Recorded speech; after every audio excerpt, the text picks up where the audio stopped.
May isang bapor na kung tawagin ay Bapor Tabo na naglalakbay sa pagitan ng Maynila at Laguna.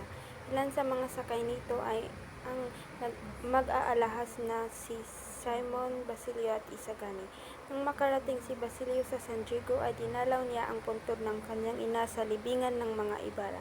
Sa di inaasahang pangyayari ay nagkita sila ng mag-aalahas na si Simon. Nakilala niya si Crisostomo Ibarra na nagbabalat kayo. Upang maitago ang lihim ni Ibarra, tinangka niyang patayin si Basilio.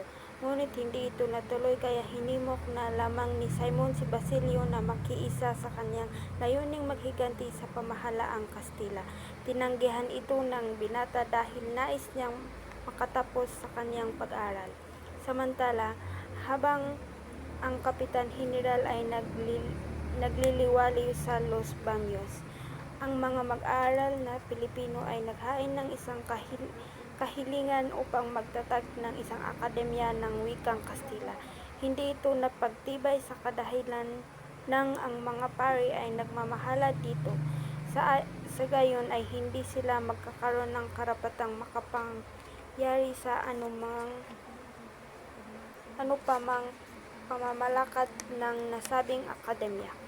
Muling nagkita si Simon at Basilio at muli niyang hinimok ang binata na umanib sa binabalak niyang panghihimagsik at manggulo sa isang pulutong na sa pilitang magbubukas sa kumbento ng Santa Clara upang agawin si Maria Clara.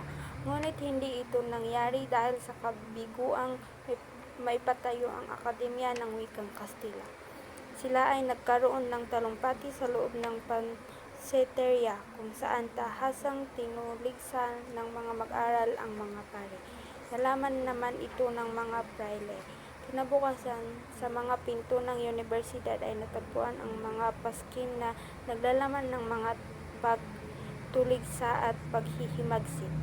Ibinintang ito sa mga kasapi ng kapisanan ng mga mag-aral.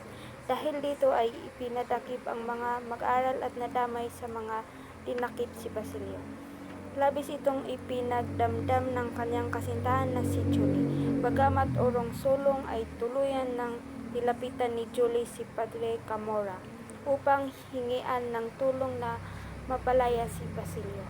Pinilit din siya ni Hermana Bali dahil ang akala nito ay ang pari lamang ang nag-iisang maaring lapitan para sa kalayaan ni Basilio.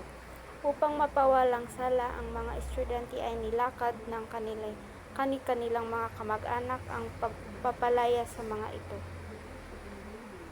Naiwan si Basilio sa kulungan dahil wala siyang naging tagapagmagitan. Naisagawa ni Padre Camora ang panghalalay kay Julie.